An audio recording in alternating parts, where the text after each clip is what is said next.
Sorry, I'm a little late. So, anybody like to share anything before we have a class? Okay, then we'll hear from Sugandha. Yeah. Yes, Prabhuji. Yes, Prabhuji. Let me share my screen.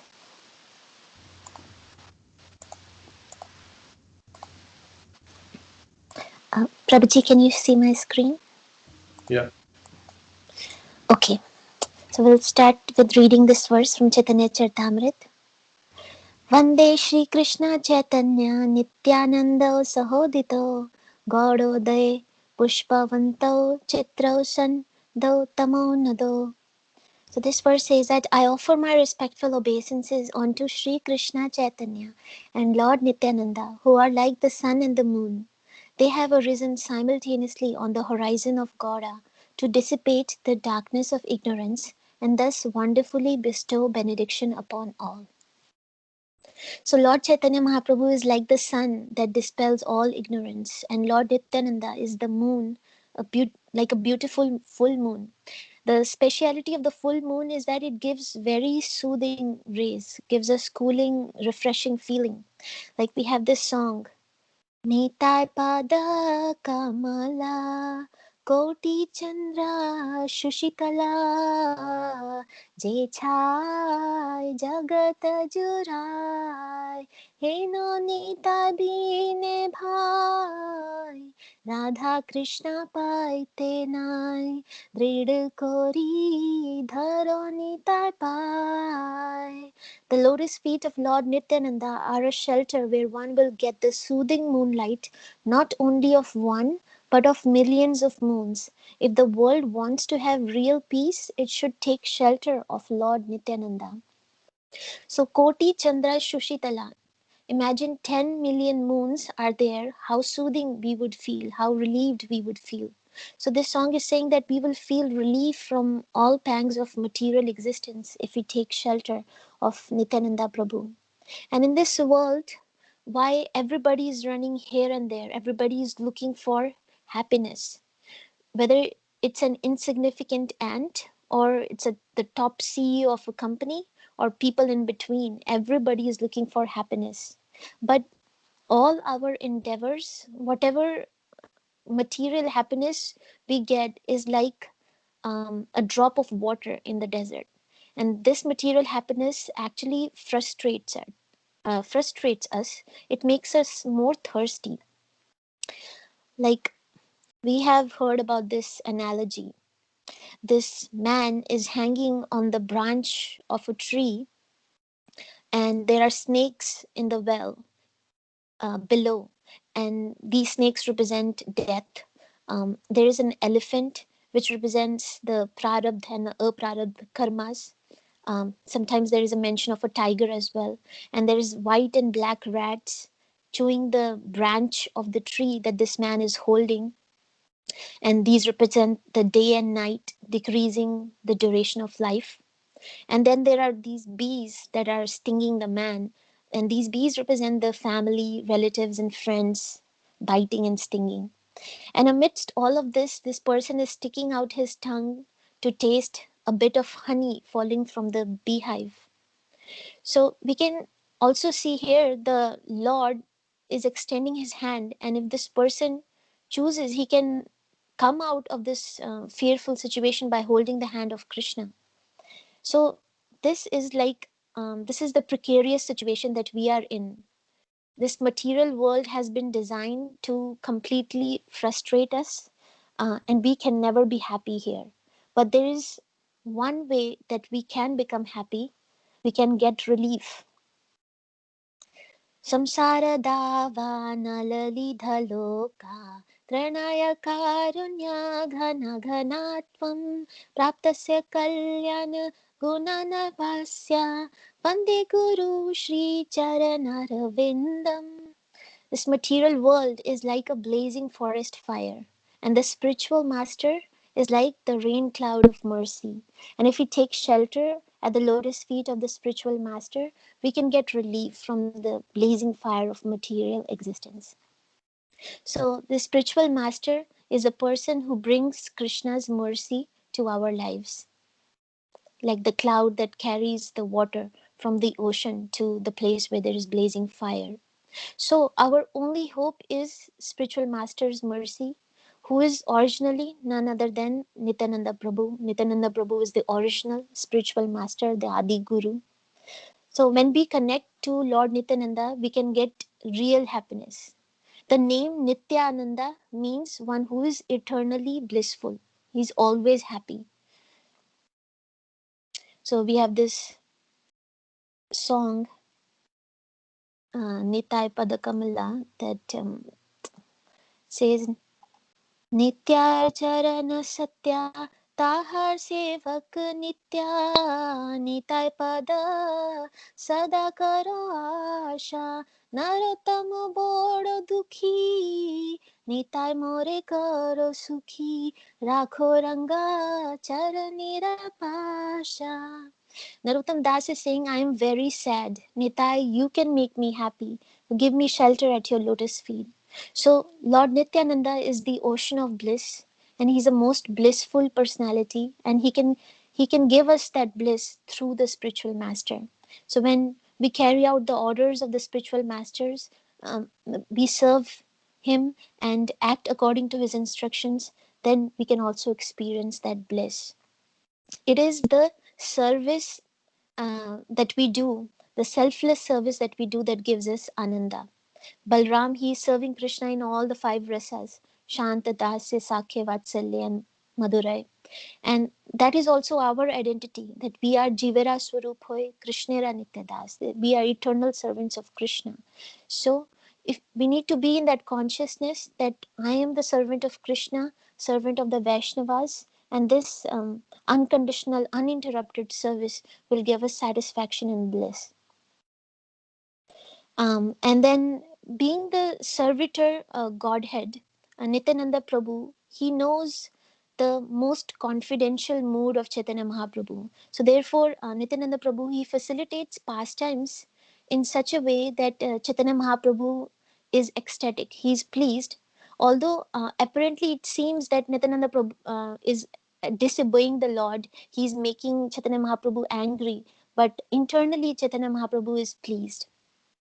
So, like Nityananda Prabhu, he knew Lord Chaitanya's compassion and heart. So, after Chaitanya Mahaprabhu, he took sannyas.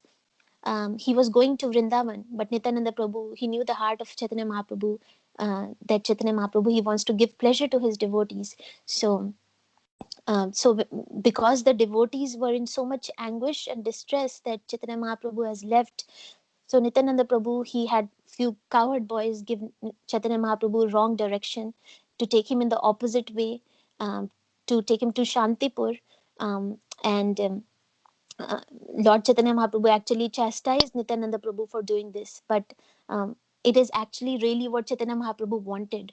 So we read in this pastime, Advaita Charya, he comes on his boat, and Lord Chaitanya Mahaprabhu goes to his home, and they have a feast, and Sachimata also comes, and they have celebration and festival for 3 days with the Lord. So that's one pastime where Nityananda Prabhu, he knows the heart of Chaitanya Mahaprabhu, and he arranges pastimes to please Chaitanya Mahaprabhu. So another pastime where Nityananda Prabhu, he knows the heart of Chaitanya Mahaprabhu, we read, was the Danda Bhang Leela, the breaking of the Danda. And Nityananda Prabhu was asked to hold the Danda when Mahaprabhu was going to give, was giving darshan, was taking darshan of Koteshwar Mahadev. And Nityananda Prabhu, he looked at the Danda and he said, the Lord who I carry in my heart is carrying you, and this is not right. So he broke the Danda in 3 places. And Chaitanya Mahaprabhu, apparently he got angry. But this is what the Lord actually wanted. And we read some of the reasons why Nityananda Prabhu did that. So one of the reasons was only when a sannyasi is in Kutichak and Bahudak stage that one need to carry the danda. But in the stage of Hansa and Paramhamsa, one does not need to carry the danda. And Chaitanya Mahaprabhu was already in the Paramhamsa stage. That was one reason. The other reason was that Nityananda Prabhu wants to declare to the world that Chaitanya Mahaprabhu does not need to follow any rules and regulations. So um, that was one reason. And another was that Chaitanya Mahaprabhu had accepted sannyas in the Mayavadi sannyasi, Ekadanda sannyas.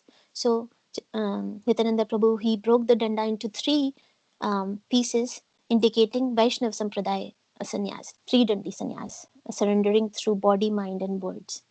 And then also so that Chaitanya Mahaprabhu can dance freely and ecstatically, and he does not need to worry about um, uh, having a danda in one hand. So these were some of the reasons. So that was one pastime. And another pastime, when Nityananda Prabhu knew the heart of Chaitanya Mahaprabhu was giving mercy to King Prataprudra. So Chaitanya Mahaprabhu, he was refusing to meet King Prataprudra because Lord Chaitanya was a sannyasi and a renunciant in those days. They have strict principles. They cannot mix with people from that are very high in material positions, because otherwise people will think that they're after their money or some enjoyment. So Lord Chaitanya would not meet the king, and King Prataprudra, he wanted so much to see Lord Chaitanya, but so in this case, Lord Chaitanya was showing externally an example of having a proper etiquette. So he was refusing the king, and the king decided that he will give up his kingdom and he'll become a beggar if I don't get the mercy of the Lord. But Lord Nityananda, he knew the heart of Chaitanya Mahaprabhu, and he started making all these arrangements for King Prataprudra to meet Chaitanya Mahaprabhu. And Nityananda Prabhu, he tried to talk with Chaitanya Mahaprabhu about how desperate the king is to meet him. And he also brought some cloth of Chaitanya Mahaprabhu to the king. He brought the king's son to meet Chaitanya Mahaprabhu, and ultimately he arranged for them to meet in a special way. So we'll read few verses from this pastime. So this is from CC Madhya chapter 12. Nityananda Prabhu said, "We want to submit before you something that may or may not be befitting. The matter is this: unless he sees you, the king of Orissa will become a mendicant. The king has decided to become a mendicant and accept the sign of a mendicant by wearing an ivory earring. He does not want to enjoy his kingdom without seeing the lotus feet of Sri Chaitanya Mahaprabhu. The king also expressed his desire to see the moon-like face of Sri Chaitanya Mahaprabhu to his eyes' full satisfaction. He would like to raise the lotus feet of the Lord to his heart." Hearing all these statements, Sri Chaitanya Mahaprabhu's mind was certainly softened, but externally he wished to speak some harsh words. Sri Chaitanya Mahaprabhu said, "I can understand that you all desire to take me to Cuttack to see the king." Nityananda Prabhu then said, "Who is there in the three worlds who can ask you to see the king? Still, isn't it the nature of an attached man to give up his life if he does not attain his desired object? For instance, some of the wives of the Brahmanas who were performing sacrifices gave up their lives in the presence of their husbands for the sake of Krishna."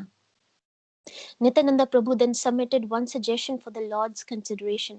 "There is a way," he suggested, "by which you need not meet the king, but which would enable the king to continue living. If you, out of your mercy, send one of your outer garments to the king would live, hoping to see you sometime in the future." Then the purport, Prabhupada writes, Sri Nityananda Prabhu was thus very tactfully suggesting that Chaitanya Mahaprabhu give a piece of his old clothing to the king. Even though the king was not to meet the Lord, the king would then be pacified by receiving such a cloth. The king was very anxious to see the Lord, yet it was not possible for the Lord to see him. Just to resolve the situation, Nityananda Prabhu suggested that the Lord send an old piece of clothing. Thus the king would understand that the Lord was showing mercy to him. The king would then not do anything drastic like giving up his life or becoming a mendicant. The Lord said, "Since you all very learned personalities, whatever you decide, I shall accept." Lord Nityananda Prabhu then obtained an external garment used by the Lord by requesting it from Govinda. Thus, Nityananda Prabhu delivered the old cloth into the care of Sarvabhauma Bhattacharya, who gave it to the king. When the king received the old cloth, he began to worship it exactly as he would worship the Lord personally. So I would read the purport on this verse. Prabhupada is writing, "This is also the conclusion of Vedic injunctions. Since the Supreme Personality of Godhead is the absolute truth, everything in relation to him is on the same platform. The king had great affection for Sri Chaitanya Mahaprabhu, and although he did not see the Lord, he had nonetheless already attained the conclusion of devotional service. Immediately upon receiving the cloth from Sarvabhauma Bhattacharya, the king began to worship it, accepting it as Sri Chaitanya Mahaprabhu. The Lord's clothing, bedding, slippers, and everything required as an ordinary necessity are all transformations of Shesha, Vishnu, the expansion of Sri Baldev. Thus, the cloth and other paraphernalia of the Supreme Personality of Godhead are but other forms of the Supreme Personality of Godhead. Everything connected to the Lord is worshipable. Sri Chaitanya Mahaprabhu instructs us that just as Krishna is worshipable, Krishna's place, Vrindavan, is also worshipable. And as Vrindavan is worshipable, similarly the paraphernalia in Vrindavan, the trees, roads, river, everything is worshipable. A pure devotee thus sings, Jai Jai Vrindavana Vasi Yatajan. All glories to the residents of Vrindavan. If a devotee has a staunch devotional attitude, all these conclusions will be awakened or revealed within the heart. Yasya deve parabhakti yatha deve tatha guru. Tasyate kathata ye artha prakashante mahatmana. Only unto those great souls who have implicit faith in both the Lord and the spiritual master are all the imports of the Vedic knowledge automatically revealed. Thus, following in the footsteps of Maharaj Pratap Rudra and other devotees, we should learn to worship everything belonging to the Supreme Personality of Godhead. This is referred to by Lord Shiva as Tadyanam. In the Padma Puran, it is said, Aradhanam Sarvesham Vishnur Aradhanam Param Tasmat Paratram Devi Tadyanam Samarchanam. O Devi, the most exalted system of worship is the worship of Lord Vishnu, and greater than that is a worship of Tadiya or anything belonging to Vishnu. Sri Vishnu is Satchid Anand Vigraha. Similarly, the most confidential servant of Krishna, the spiritual master, and all the devotees of Vishnu are Tadiya. The Satchit Anand Vigraha, Guru, Vaishnavas, and things used by them must be considered Tadiya and without a doubt worshipable by all living beings. So here, through this pastime, Nityananda Prabhu is also teaching us this Tadiya principle. That Tadiya means everything belonging to the Lord. The deity paraphernalia, the Guru, Vaishnavas, and the things used by them are all worshipable. They are identical to the Lord, or as Lord Shiva says in this verse, it is more worshipable than the Lord himself. So another pastime that I was thinking where Nityananda Prabhu knew the heart of Chaitanya Mahaprabhu was giving mercy to Khal Krishna Das. So Khal Krishna Das was an assistant of the Lord who abandoned the Lord as he got attracted by the nomadic woman while they were traveling together. And Lord Chaitanya said to the devotees when he returned to Puri that I don't want to see Khal Krishna Das anymore. He can go anywhere he wants. So then Lord Nityananda, he went out of his way to give Khal Krishna Das service. And here we see that Nityananda Prabhu was doing what Lord Chaitanya Mahaprabhu wants to do in his heart. So in this instant, Lord Chaitanya Mahaprabhu is teaching us the principle that people have to follow, and Nityananda Prabhu is showing us the mercy. So we'll read this short pastime, few verses. This is from Chaitanya Charitamrit, Madhya Lila, chapter 10. Sri Chaitanya Mahaprabhu said, My dear Bhattacharya, just consider the character of this man who went with me to South India. He left my company to associate with the Bhattatharis, but I rescued him from their company and brought him here. Now that I have brought him here, I am asking him to leave. Now he can go wherever he likes, for I am no longer responsible for him. Purport. Srila Prabhupada writes, Kal Krishna Das was influenced and allured by nomads or gypsies who enticed him with women. Maya is so strong that Kal Krishna Das left Sri Chaitanya Mahaprabhu's company to join gypsy women. Even though a person may associate with Sri Chaitanya Mahaprabhu, he can be allured by Maya and leave the Lord's company due to his slight independence. Just a second. Only one who is overwhelmed by Maya can be so unfortunate as to leave Sri Chaitanya Mahaprabhu's company. Yet, unless one is very conscientious, the influence of Maya can drag one away, even though he be the personal assistant of Sri Chaitanya Mahaprabhu. And what to speak of others? The Bhattadharis used to increase their numbers by using women to allure outsiders. This is factual evidence showing that it is possible at any time to fall down from the Lord's association. One need only misuse his little independence. Once fallen and separated from the Supreme Personality of Godhead's association, one becomes a candidate for suffering in the material world.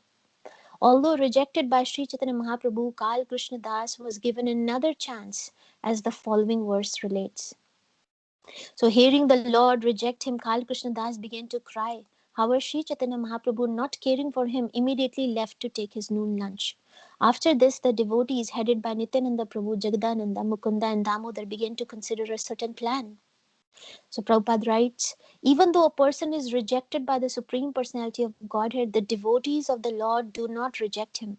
Therefore, the Lord's devotees are more merciful than the Lord himself.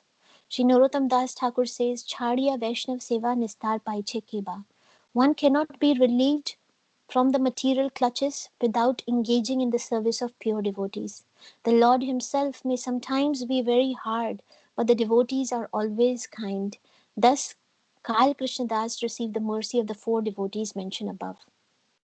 And the Lord's four devotees considered, we want a person to go to Bengal just to inform Sachi Mata about Sri Chaitanya Mahaprabhu's arrival at Jagannath Puri.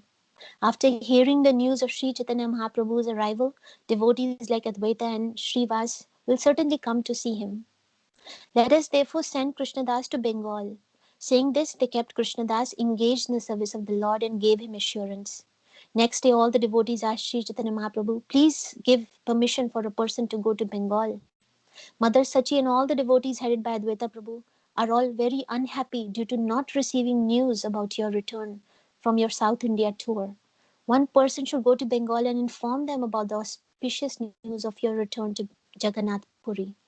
Upon hearing this, Chaitanya Mahaprabhu replied, do whatever you decide. And so in this way, Kal Krishna Das was sent to Bengal and he was given sufficient quantities of Jagannath food remnants. So, um, so as we hear that the devotees of the Lord are more merciful than the Lord. And also read that this Kal Krishna Das is actually eternal associate of Lord Nityananda Prabhu. So one of the verses in Chaitanya Charitamrita says that the 22nd devotee of Lord Nityananda Prabhu was Kal Krishna Das, who was the 9th cowherd boy. He was a first class Vaishnava and did not know anything beyond Nityananda Prabhu. So this is all pastime arranged by Nityananda Prabhu to teach us through this. And even in the case of Chota Haridas, Lord Chaitanya Mahaprabhu was very strong on Chota Haridas for his improper behavior, but Nityananda Prabhu was always begging Lord Chaitanya to be kind to him, always trying to encourage him. So, like that, we can understand how Nityananda Prabhu knows the heart of Chaitanya Mahaprabhu and he's more merciful than Chaitanya Mahaprabhu. So, we have this verse about Chaitanya Mahaprabhu, Namo Mahavadanyaya Krishna Prema Pradayate Krishnaya Krishna Chaitanya Namane Gauratvishya Namaha. That Chaitanya Mahaprabhu is the most munificent incarnation, widely distributing pure love of Krishna. But Nityananda Prabhu is more merciful. So, we have this song, Nitai Gonamani Amar, Nitai Gonamani, Aniya Preme Vanya Bhashalo Vani, Dinahina Patit Pamar, Nahi Bache, Pramar Durlabha Prema सबका जाचे आबद्धा करुणा सिंधु निताय काटिया मोहन घरे घरे भूले प्रेमा मियार Bhagavan. Lord Nityananda is freely offered this exalted prem, which is difficult for Lord Brahma to attain, even to the fallen and wretched souls who did not desire it. The ocean of mercy had formerly been sealed tight, but Nitai cut a channel in its boundary to allow the great flooding waves of nectarian prema to splash from house to house. So Nityananda Prabhu, he gave all the people which is not even available to Lord Brahma. It is one thing to give some mercy to most fallen, hopeless case, but to give the highest to the lowest, most unqualified, that is the extreme mercy that Nityananda Prabhu showed. And every house in town and village was flooded with love for Krishna. And what is the praman for that? That he gave the highest to the lowest. In Hari Hari Bifle, Narottam Das Thakur says, Brajendra नंदन जय सची सुत होलो से बलराम होएलो निताय दीनहीन जटा छिलो हरि नाम उद्धारिलो तारा साक्षी जगाए मधाय. That the holy name delivered all those souls who are lowly and wretched. The two sinners, Jagai and Madhai, are the evidence of this. So, most fallen people got delivered by the holy name. And Jagai and Madhai, we hear that they were very sinful, drunkards, said that there was no sins that they had not committed. They robbed, they stole, they killed, they raped, they ate meat and they drank wine. So Chaitanya Bhagavat, it says that when hearing about these two drunkards, the most compassionate Nityananda Prabhu began to ponder about their deliverance. Lord Gauranga has descended to deliver the fallen people of this age. Where will he find anyone more fallen than these two? The Lord has not yet revealed himself to the ordinary people. Not seeing his uncommon influence, they are ridiculing him. If the Lord bestows mercy on these two sinful drunkards, then the people of the entire world will see his transcendental glories. Being known as Nityananda, the servant of Lord Gauranga, will only have meaning if I can purify their hearts and deliver them. How wonderful it will be if they become intoxicated chanting Krishna's names the same way they are intoxicated at present. If I can make these two take the Lord's name and cry, I will then consider all my travels to holy places a success. At present, however, even whoever even touches the shadow of these two drunkards at once bathes in the Ganges with his clothes on. I will be extremely fortunate if I am able to get people to accept that simply seeing these drunkards is the same as bathing in the Ganges. Then the fame of the Lord Chaitanya Mahaprabhu will spread in all the three worlds. So we see when Nityananda Prabhu heard about the fallen condition of Jagai Madhai, his eyes lit up with not just with compassion but also with ambition. The ambition to glorify Lord Chaitanya in a way that it would be remembered for all time to come. And with this desire to glorify Lord Chaitanya, Lord Nityananda Prabhu, he tolerated even the most brutal assault on his head. And later we see when Nityananda Prabhu goes to Chaitanya Mahaprabhu to tell him about these drunkards, Lord Chaitanya, he replies that these drunkards are already delivered the moment they had your darshan. So he's telling Nityananda Prabhu that these drunkards are already delivered because they saw you. Since you, Nityananda Prabhu, you are desiring their ultimate benefit, then Krishna will certainly deliver them. So here we see that Lord, he fulfills the desires of his pure devotees. And we see in this pastime, Jagai and Madai, they became pure Vaishnavas. And the same Madai who was so sinful, he offered such exalted prayers to Chaitanya Mahaprabhu and Nityananda Prabhu. So like Madai prayed that, my dear Lord, how merciful you are. Ajamila was most sinful, but he chanted the holy name once. And that's why he got your mercy. And Gajendra was not even a human, he was an animal, but he offered wonderful prayers, and that's why he got your mercy. And Kansa, he was a demon, but he was constantly remembering you, so that's why he got your mercy. But I never remembered you, and I never chanted even once. I never offered any prayers to you. Still, you have given your mercy to me. On top of that, I injured you, I caused bleeding to you. Still, you gave me your mercy. So, this is Nityananda Prabhu. He is most merciful. Generally, if someone hurts us, abuses us, or even says something bad about us, we would not want to give him the best thing that we have. But here, Nityananda Prabhu, he is beaten, but he wants to give the person everything that he has. And when Chaitanya Mahaprabhu, he comes to the scene and he's very angry at Madhai because of hitting Nityananda Prabhu, and the blood is coming out of Nityananda Prabhu's head. Lord Nityananda, he quickly begins to persuade Chaitanya Mahaprabhu, "Oh Lord, when Madhai tried to hit me, this Jagai saved me. This bleeding that you're seeing doesn't even hurt. Why are you getting hyped up?" So he was trying to pacify Chaitanya Mahaprabhu. And Nityananda Prabhu said that if I have any piety amassed from my previous births, I am giving it all to Madhai.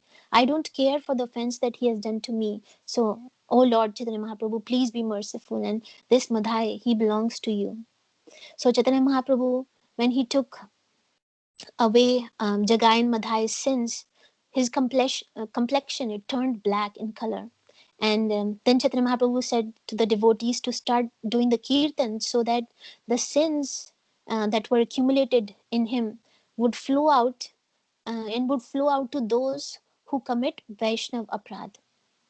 So all sins of Jagai and Madhai, as Chaitanya Mahaprabhu is saying, went to those who commit Vaishnav Aprad. So in this pastime of deliverance of Jagai and Madhai, we see the mercy of Nityananda Prabhu. He is very special. He has something which the whole world wants. He has the happiness, the bliss, and the ananda. Um, and he is giving it to everyone openly, even those who are not asking for it.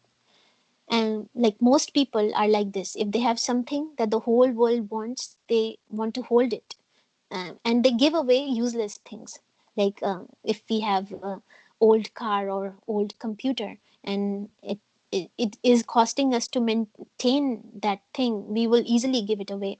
So we give out useless things, and we keep the things that the everybody else wants it. But here we see Nityananda Prabhu is giving the most valuable thing, ecstatic love for Krishna, openly. And the transformation that Jagai and Madai had after they got the mercy. Chaitanya Bhagavat writes, by the mercy of Lord Gauranga, both Jagai and Madai lived at Nadia as the most pious persons. They woke up early in the morning and they bathed in the Ganges at a solitary place. They regularly chanted the holy names of Krishna 200,000 times. Thus they constantly condemned themselves and cried while chanting the holy names. Receiving the mercy of Krishna, they became the most magnanimous. They saw everyone as dear to Krishna. Remembering their former envy, they would constantly cry and fall on the ground. Gaurachandar, oh dear father, you are the deliverer of the fallen souls. Remembering this constantly, they cried again and again. In ecstatic love for Krishna, they forgot to eat. So, and then we also hear that Madhai is still repentant, and he goes to Nityananda Prabhu, he begs at his feet, how did I cause bleeding to you? I'm so fallen, I'm so unfortunate. And I have offended so many Vaishnavas that I don't even know who I have offended. So please suggest me some things that I can do as repentance. So Nityananda Prabhu, he tells him that you should build a bathing ghat and you should serve and offer obeisances to Vaishnavas. So I was reading an article by Chaitanya Charan Prabhu, and he was talking about this magic. Um, Lord Nityananda's mercy, the magnitude, the motivation, and the magic. So Chaitanya Charan Prabhu, he writes, the magic of Lord Nityananda's mercy was not just that Jagai and Madai became free from all their sinful reactions, or even that they became free from their sinful desires. Though both of these transformations are no doubt incredible.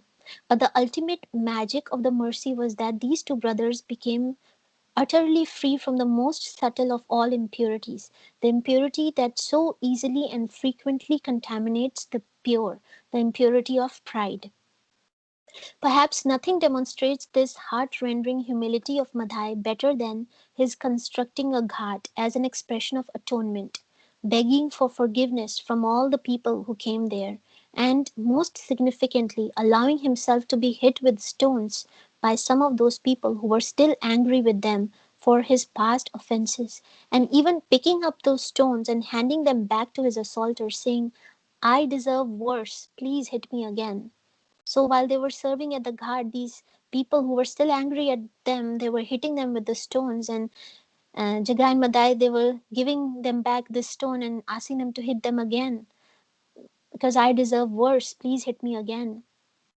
That a person who would, without the slightest pinch of consciousness, assault people ruthlessly in the past, was now equipping and encouraging people to assault him due to a feeling of remorse, demonstrate the magical depth of his transformation.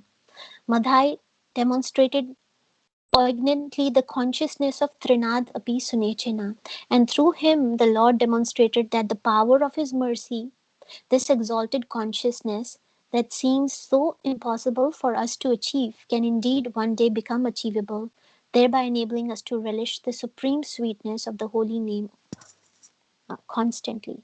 So, this exalted consciousness we can attain by the mercy of Nityananda Prabhu. What is that exalted consciousness? Trinadapi sunechena tarur api sahishnuna.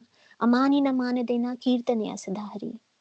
So when we become humble, then a blade of grass, more tolerant than a tree, offering respects to all others, not desiring any respect from others, then we will be able to chant the holy names of Krishna constantly and will experience the bliss and happiness.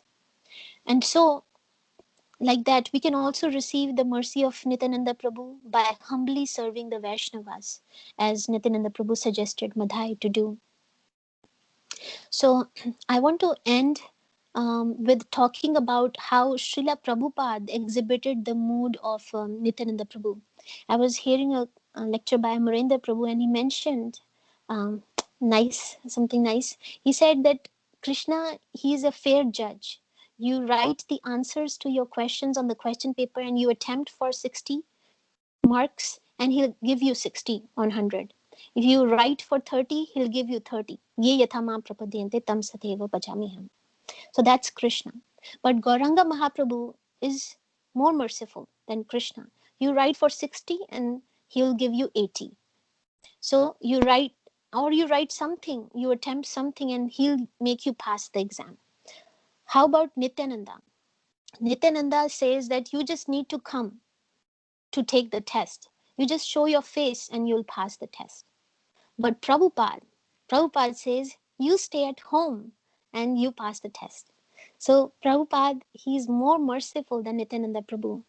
And like Nityananda Prabhu, Prabhupada, he was willing to suffer all the difficulties to spread Krishna consciousness. Srila Prabhupada, when he first came to America, he was preaching in this lower east side of New York to the homeless, drug addicted hippies who were the most fallen and sinful in their habits and morality. And in New York, Srila Prabhupada, he didn't even have a place to stay. He was living in different places. And at one point, he was living with a young man who initially seemed to be interested, and Prabhupada was very hopeful um, that he could train him to be a Vaishnava and a brahmachari. But one day, this man, he was taking LSD and he went crazy and he attacked Prabhupada. And Prabhupada, he had to run out in the streets at night, um, the streets of Bowery, which are very the worst part of New York. And Prabhupada, he didn't know where to go and he had no place to go to. So Srila Prabhupada, he was also, like Nityananda Prabhu, he was intoxicated by ecstatic love for Krishna. And he's an incarnation of mercy. And he also did not distinguish between good and bad. He spread Krishna consciousness without discrimination to everyone. And we'll read some pastimes I heard in lectures by Giriraj Swami and Niranjan Swami. So this is Giriraj Swami's lecture. So he was lecturing on this verse, Aho bakiyam stan kal kutam jigamasya payad ape asadvi labe gatim dhatriyat Uchitam tato anyam kam va dayalum sharanam vrajema. So Giriraj Swami said that this verse reminds me of Srila Prabhupada. How shall I take shelter of one more merciful than he? There was no one more merciful than Srila Prabhupada.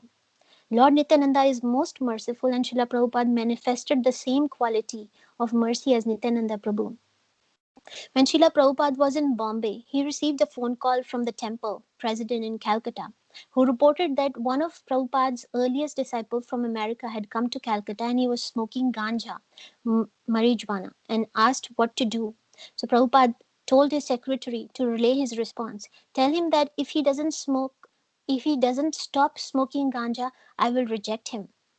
Afterwards, Tamal Krishna Goswami asked, is it true that if he doesn't stop smoking ganja, you will reject him? And Prabhupada said, no, I cannot reject anyone. The mercy of Lord Nityananda has no limit. Then maybe 2 years later, we were in Juhu, and Srila Prabhupada had a disciple who fell into bad company and was living on the Juhu beach and doing yogic tricks.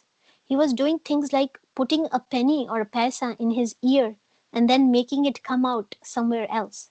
Different strange things to collect money.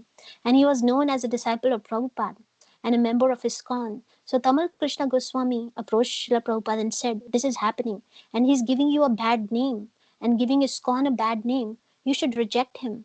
And again Srila Prabhupada replied, I cannot reject anyone. Tamal Krishna Goswami asked, but don't you have to draw the line somewhere? And again Srila Prabhupada said, the mercy of Lord Nityananda has no limits. Another related quality of Srila Prabhupada is that he was always willing to give someone a chance. Around 1976, a strange person with a PhD came to the Juhu temple and said he wanted to join. And Srila Prabhupada invited him to stay upstairs with him. And Prabhupada was spending quite a bit of time with him. Hamsadutta Prabhu was visiting at that time, and he told Srila Prabhupada, Prabhupada, you are just wasting your time with this man. He's never going to amount to anything. But Prabhupada kept spending time with him, and in the end, the man left. He never did amount to anything. But when Hansadutta mentioned that to Srila Prabhupada, Prabhupada replied, I could see that he never was going to amount to anything. I wanted to give him a chance. Another person whom Srila Prabhupada encouraged was Dr. C.P. Patel, who would almost always accompany him on his morning walks on Juhu Beach. They had a friendly relationship, but Dr. Patel would sometimes speak like a Mayavadi. Prabhupada would accuse him, you are a Mayavadi, and Dr. Patel would reply, no sir, I'm a Vaishnava, a pure Vaishnava. So one morning, Dr. Patel and Srila Prabhupada had a huge argument. Dr. Patel would bring up different so-called holy men of India, and if they were not up to standard, Srila Prabhupada would criticize them.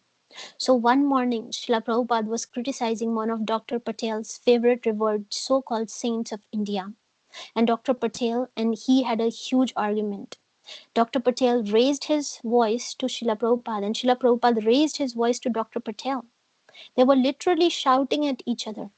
And Dr. Patel's friends were trying to pull him away, saying, don't upset Swamiji, he has a heart condition. And eventually they pulled him away.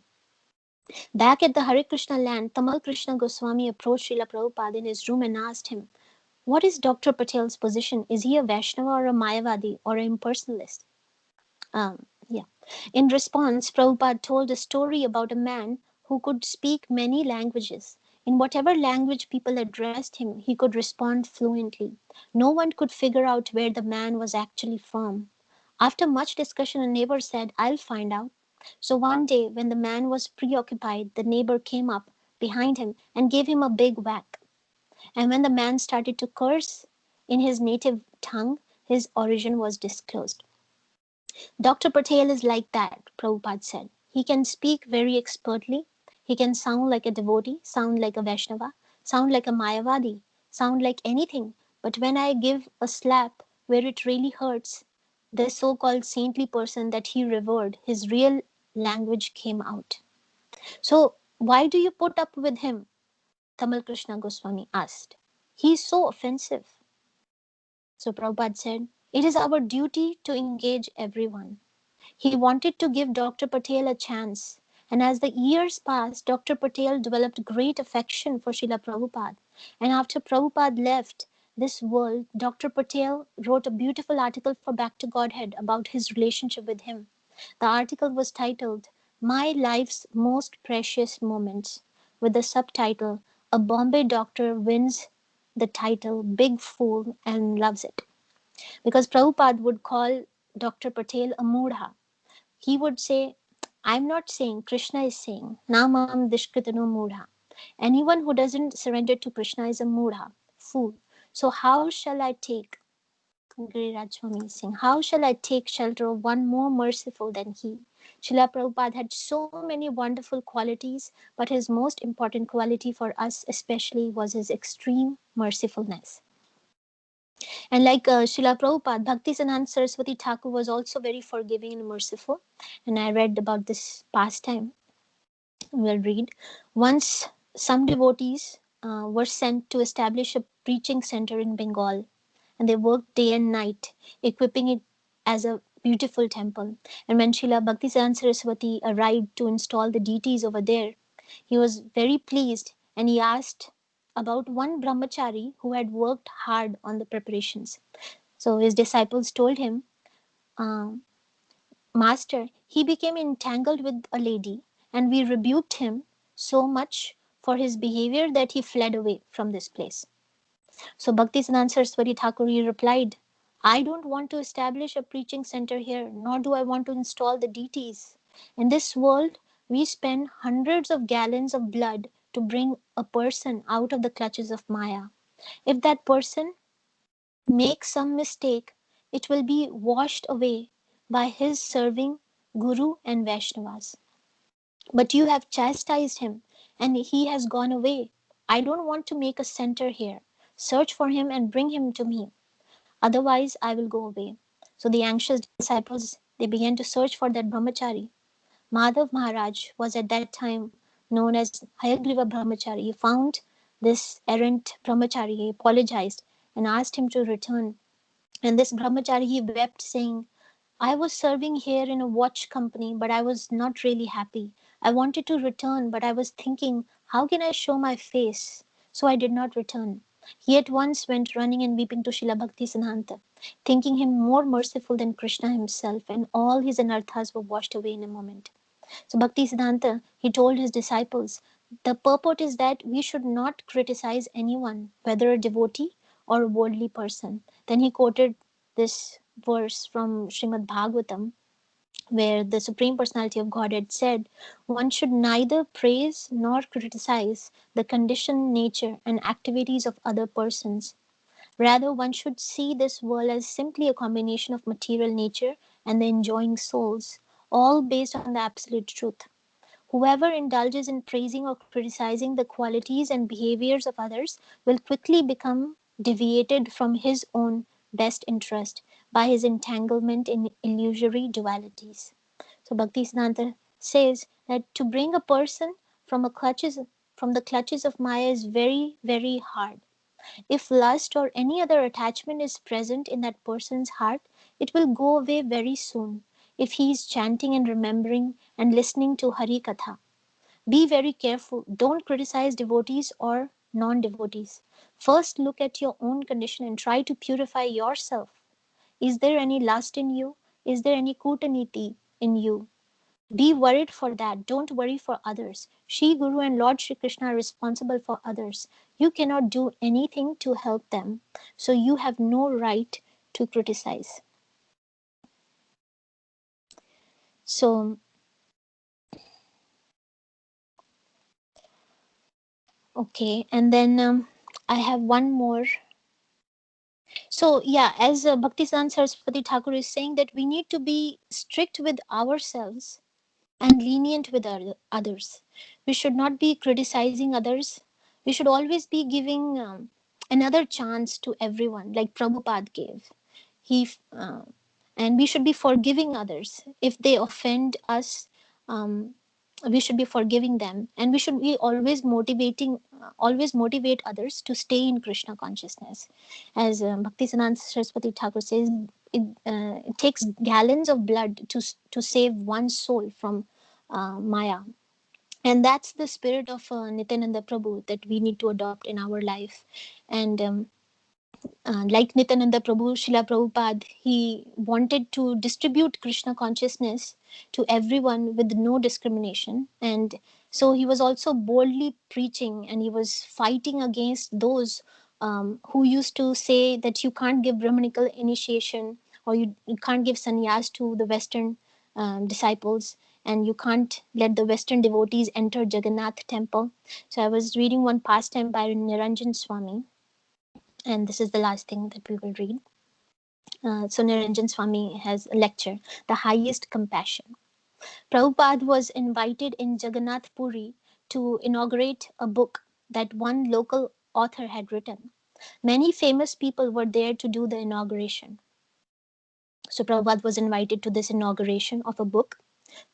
So Prabhupada saw this as a very good opportunity to preach boldly, because he was very disturbed that his disciples were not being allowed to take darshan of Lord Jagannath. He therefore accepted the invitation, although the organizers didn't know that was Prabhupada's intention. So Prabhupada accepted this invitation just to boldly preach for his disciples, to let them in Jagannath Puri. So the organizers arranged for all the invited guests to speak about the book first, and then Prabhupada was to speak last. So one by one, each dignitary came and spoke about the author's book, glorified him, and said things about the book. Prabhupada was then invited to speak. Prabhupada immediately began speaking how Lord Jagannath is the Lord of the universe. He is not just the Lord of the Hindus, not just the Lord of the Indians. He is the Lord of the universe. And because he is the Lord of the universe, that means that everyone has a relationship with Lord Jagannath. He gave a very powerful talk about the Lord's position, quoting Bhagavad Gita, Aham Abhij Pradapita. Krishna says, I am the seed giving father of all living beings. So he was challenging. Why are you not allowing Vaishnavas to take darshan of Lord Jagannath? He spoke for some time, and the organizers were starting to get a little anxious. They were standing on the side and were saying, Swamiji, the book, Swamiji, the book. Prabhupada didn't even look at them.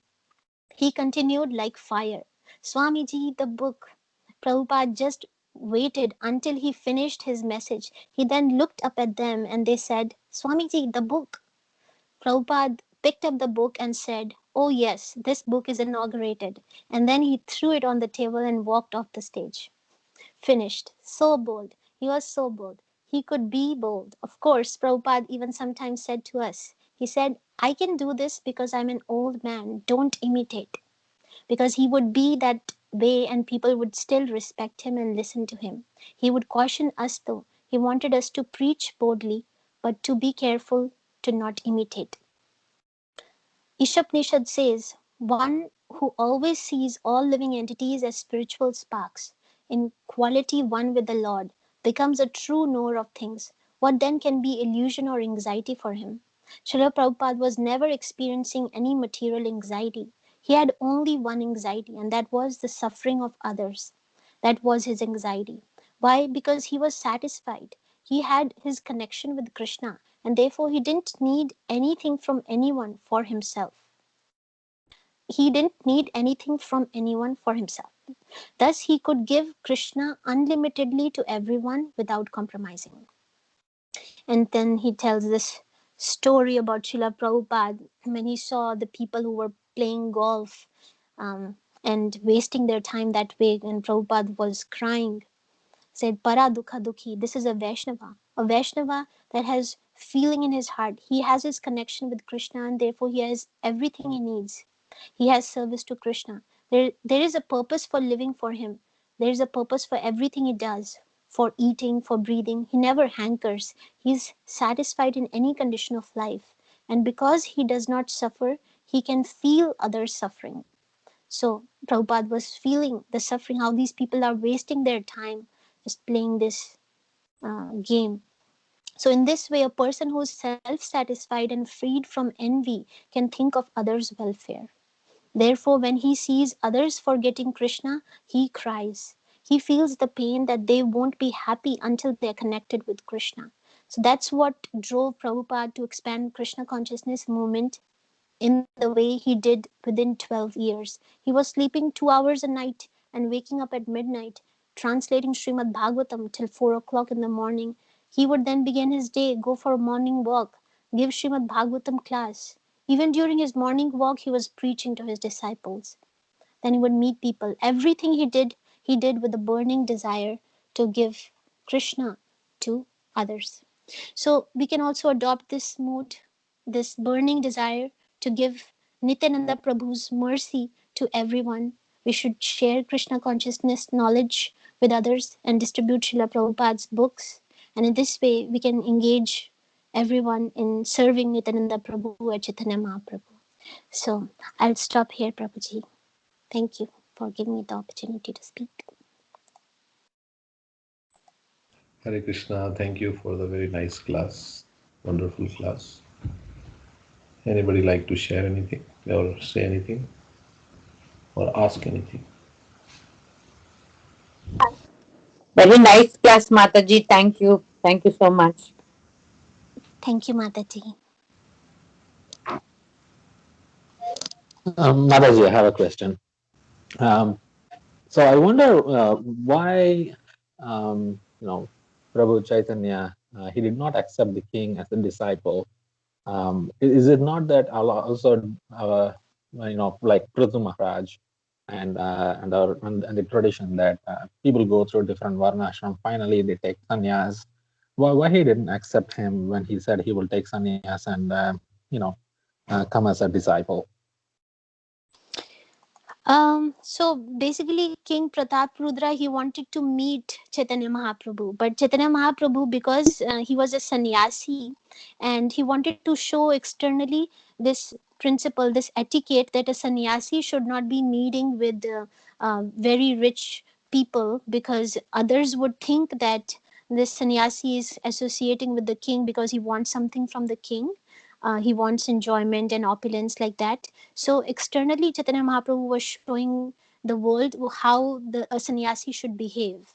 So that's why he was not meeting the king. And we see that in the pastime, as the pastime goes, ultimately Chaitanya Mahaprabhu gave him mercy. He embraced the king and gave him love for Krishna. So that's what the king wanted, was to meet Chaitanya Mahaprabhu. And because Chaitanya Mahaprabhu was rejecting him, he says, I'll become a beggar, I'll leave everything, because Chaitanya Mahaprabhu is denying to see me or give me mercy. So ultimately, we see in that pastime that Chaitanya Mahaprabhu gives him mercy and they meet, and Chaitanya Mahaprabhu embraces him like that. Is that clear? Yes. Yeah. Thank you, Mataji.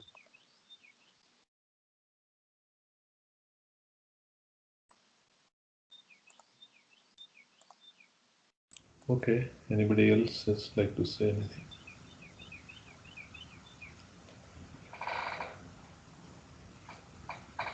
No. Any other reflection or anything that you heard that?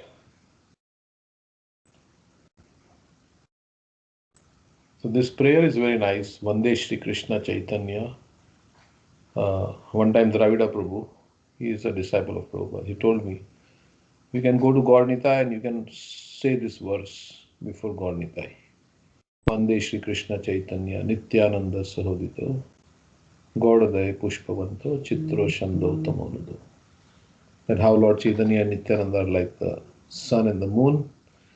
They've arisen simultaneously to dissipate on the horizon of Gauda, to dissipate the darkness, this age of Kali. So, we have prayers have three aspects. We have glorification. We can ask for something, but glorification. So this glorification is also a prayer. So when we go before the deities, this we can recite. So like Gaur Nitai. The other thing I was thinking, you were mentioning, I think, about how everybody is looking for happiness in this material world, right from a little ant to Brahma. Everybody is looking for happiness, trying to maximize their happiness and minimize their distress. But I was remembering this verse by Prahlad Maharaj. Prahlad Maharaj says, exactly opposite happens in the material world. You want to maximize your happiness and minimize your distress, but what happens is you actually get what you like, you are separated from it, and what you don't like is given to you. Ultimately, it happens like So there is a verse, Yasmat Priya Apriya Viyoga Sayoga Janma Shokagnina Sakaliyo Nishudayamanaha Dukha Aushadam Tadapi Dukham Atadhyaham Bhuman Brahmami Vadameta Vadasya Yogam. This Prahlad Maharaj says that everybody is trying to get happiness, but everybody is burning in this material world in the fire of lamentation. And when I saw that, that you were showing that picture about this man hanging from that branch. So his position is not secure, but he's trying to enjoy. So our situation in this material world is also like that.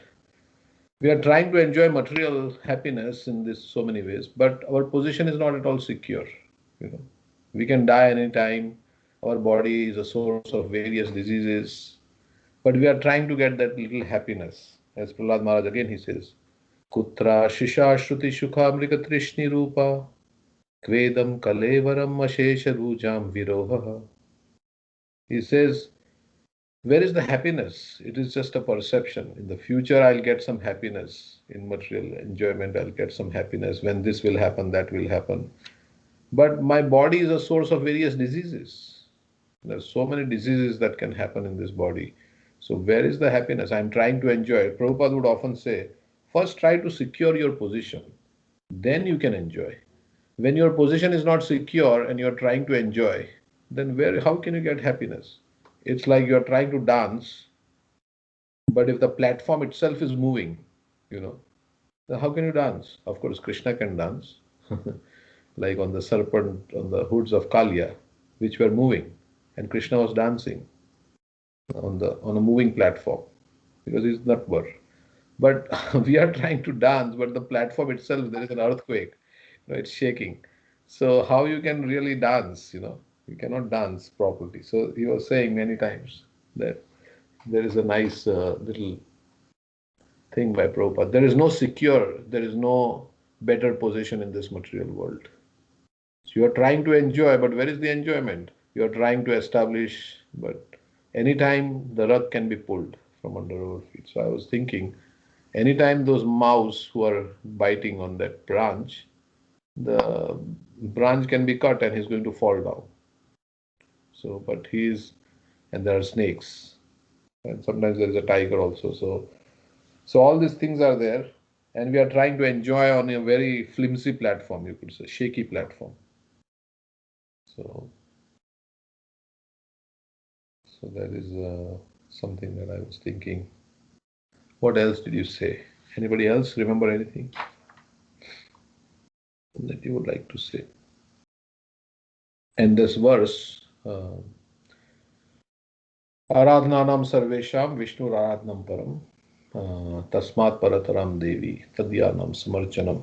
Lord Shiva says this verse. So that tadya refers to the paraphernalia. Sometimes they say, where it is said devotees, but devotees are considered paraphernalia of the Lord. So it is saying that anything related to the Lord, better than worship of the Lord is worship of those things that are related to the Lord. So that is called tadya. So the devotees are also considered tadya, as are considered the garments of the Lord. And I was thinking everything is tadya in one sense, because everything is Krishna's property. Just like Maharaj Pratap Rudra was sent a cloth of Lord Chaitanya. But in one sense, everything is tadya because everything belongs to Krishna. It is all Krishna's energy. So ultimately, that's why we are supposed to, you may say, well, we are supposed to worship everything. No, we are supposed to use everything in Krishna's service, because everything is tadya. Everything is the paraphernalia of the Lord, because it is coming from Krishna. This material world is coming from Krishna. And in the Kal Krishna Das pastime, Prabhupada makes a nice statement somewhere in another purport. He says, Kal Krishna Das was in the company of Lord Chaitanya, and he left Lord Chaitanya. So he makes a statement, Maya is so strong that unless one is determined, even the Supreme Personality of Godhead cannot give protection. So let me see if I can find this.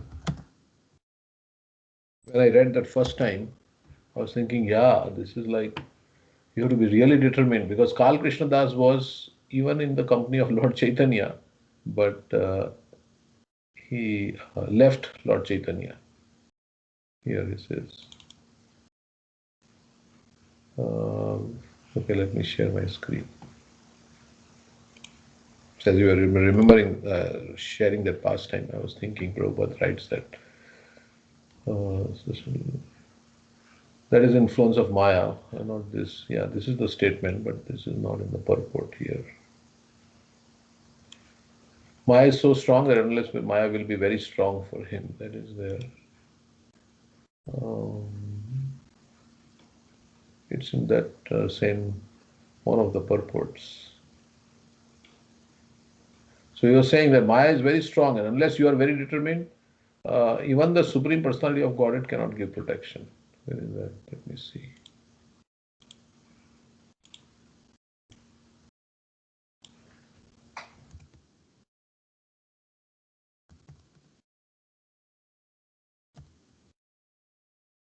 We have to.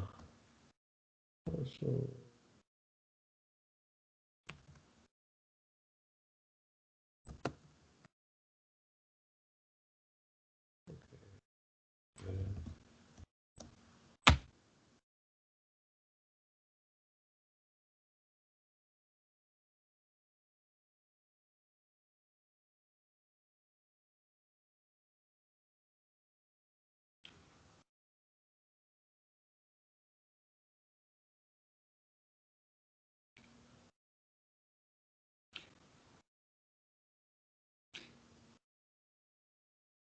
okay, let me see. In the,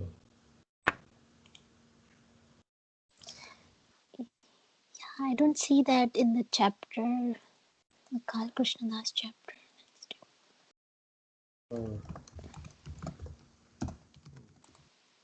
I remember reading it. I'm mistaken. Or maybe in another chapter, not related to Karl Krishna Das only, but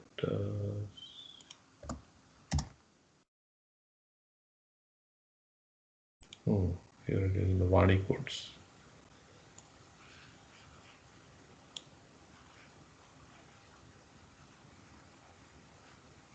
This is Maya is so strong that unless one is determined not to fall victim, even the Supreme Personality of Godhead cannot give protection. So this is after Lord Chaitanya again wants to travel, and he's saying that I don't want anybody like Kala Krishna Das. I want somebody who is peaceful. So it says, formerly when Sri Chaitanya Mahaprabhu went to South India, a Brahmana named Kala Krishna Das went with him. Kala Krishna Das fell victim to a woman, and Sri Chaitanya Mahaprabhu had to take the trouble to free him from the clutches of the gypsies. Therefore, the Lord says that he wants a new man who is peaceful in mind. One whose mind is not peaceful is agitated by certain drives, especially sex desire, even though he be in the company of Chaitanya Mahaprabhu. Such a man will become a victim of women and will fall down even in the company of the Supreme Personality of Godhead. This is the state. Maya is so strong that unless one is determined not to fall victim, even the Supreme Personality of Godhead cannot give protection. The Supreme Lord and his representative always want to give protection, but a person must take advantage of their personal contact. But he was in the contact of Lord Chaitanya. So, okay. Thus, Sri Chaitanya Mahaprabhu did not want a person like Kala Krishna Das to accompany him.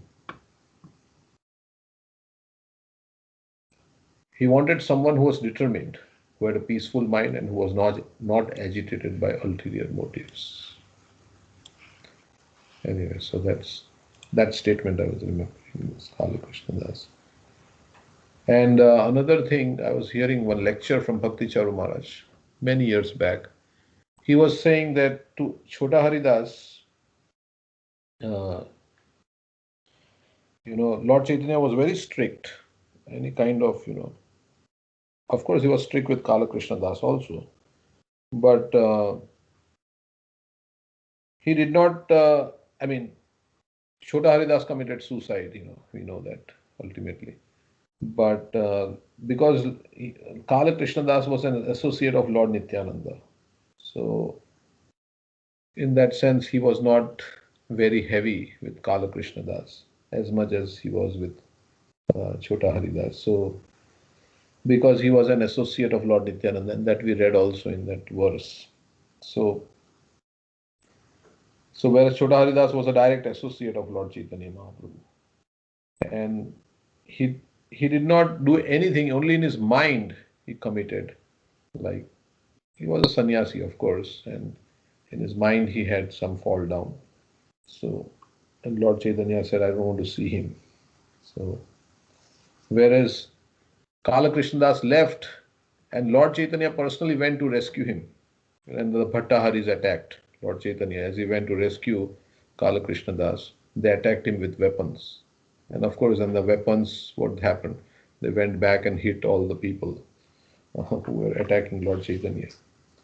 So that was what he was saying, is when I was remembering that.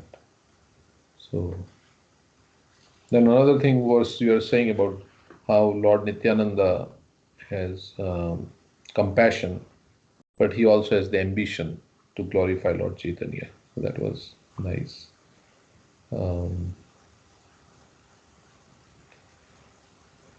Okay, so those are, anything else? I don't. Another thing that kind of, sometimes I have a question about, but it is mentioned like this, that Jagai and Madhai committed all sins. When you were reading about Madhai, Madhai said, I offended Vaishnavas.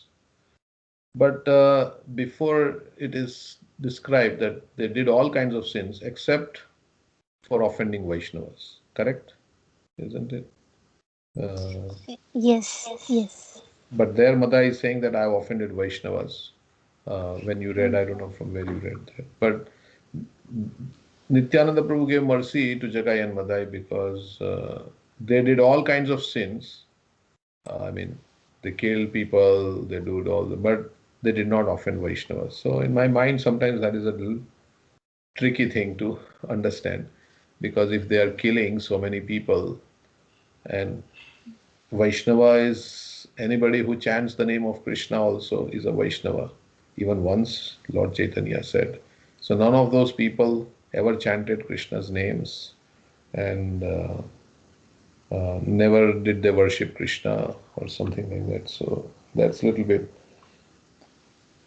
of a dilemma for me to understand. But it is described. They got the mercy. They did not offend Vaishnavas up until Madai hit Lord Nityananda. Of course, then he's offending the Supreme Personality of Godhead directly. But up until that point, they had never offended any Vaishnavas. And that is why they got the mercy of Lord Nityananda. Yeah. I think I made a mistake. He said he offended many people, so he wanted to repent for.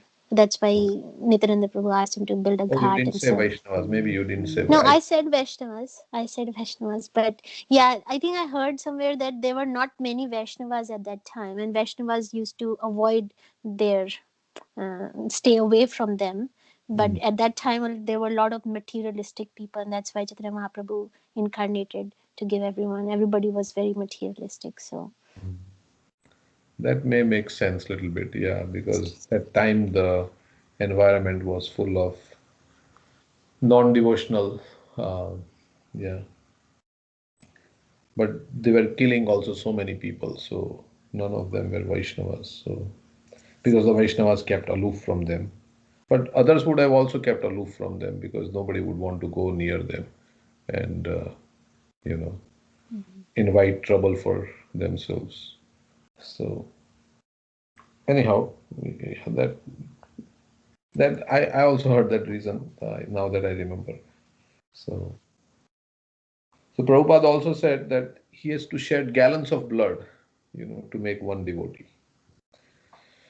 So like Nityananda Prabhu himself was pleading, and like to convert Madhai, to make Madhai into a devotee, he had to take that injury on himself. And then ultimately Lord Chaitanya came and then he was forgiven. So Prabhupada also said, I had to shed gallons of blood to make one devotee. It is not easy. So, of course, Prabhupada said he's very merciful, but he also said, there are many different uh, quotes from Prabhupada. There are his mercy quotes, there are his strong quotes, where he said, I cannot give you any protection if you don't follow the principles, and then if you don't chant 16 rounds, if you don't. So there is both sides of Prabhupada. He was also very stern sometimes, and he would, like I was reading the quote other day, he said, he was compassionate, but he would not dilute the standards. And let me read something here. He said, he wrote a letter to Abhiram, in which he said, you must make sure that all of these devotees are following the regulative principles very nicely. Everyone must rise early, take bath, attend Mangalarti. That doesn't sound like, of course, he wants to enforce also. Chant at least 16 good rounds, attend class, and follow the regulative principles strictly. If these things are lax, then there is no question of spiritual life. Anyone who does not accept these things staunchly will have to fall down. You must teach them by your own personal examples. Otherwise, how will they learn if you're loose in your habits? Okay, that.